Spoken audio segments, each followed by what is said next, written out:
Hindi nakalusot sa matalas na operasyon ng Southern Police District ang isang high-value individual matapos mahulihan ng mahigit 6.8 bilyong halaga ng hinihinalang shabu sa isinagawang buy-bust operation sa Parañaque City.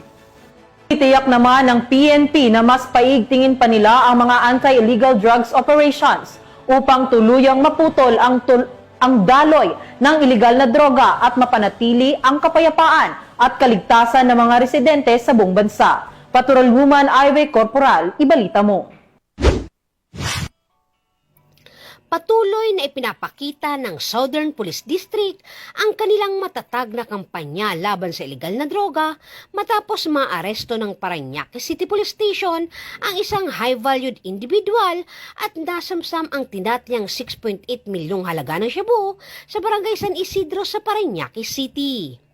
Ayon sa Parañaque City Police Station, naganap dakong alas 5:15 ng umaga ang isinagawang operasyon ng Station Drug Enforcement Unit sa kahabaan ng San Luis Street, Sitio Fatima, Valley 6 na nagresulta sa pagkakadakip sa sospek ng nakilalang si Alias Salvador, 30 anyos at residente rin ng naturang lugar.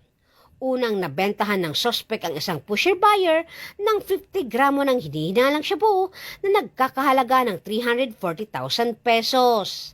Sa isinagawang follow-up search, nadiskubre pa ang 5 plastic sachet na naglalaman ng tinatayang 950 gramo ng shabu na nagkakahalaga ng 6,460,000 pesos.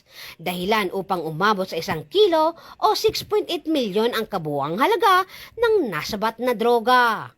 Narecover rin ng pulisya mula sa sospek ang buy-bust money na binubuo ng isang tunay na 1,000 piso at 49 na piraso ng budol money, isang brown paper bag, green eco bag at itim na timbangan na pinaniniwalaang gamit sa bentahan ng droga. Nahaharap ngayon sa Alias Salvador sa mga kasong paglabag sa Section 511, Article 2 ng Republic Act 9165 o mas kilala bilang Comprehensive Dangerous Drug Act of 2002. Mula dito sa Camp Bagong Diwa, Bikutan, Taguig City, ako po ang inyong PNN correspondent, Patrolwoman Ivy Corporal, alagad ng batas, tagataguyod ng Balitang Pulis.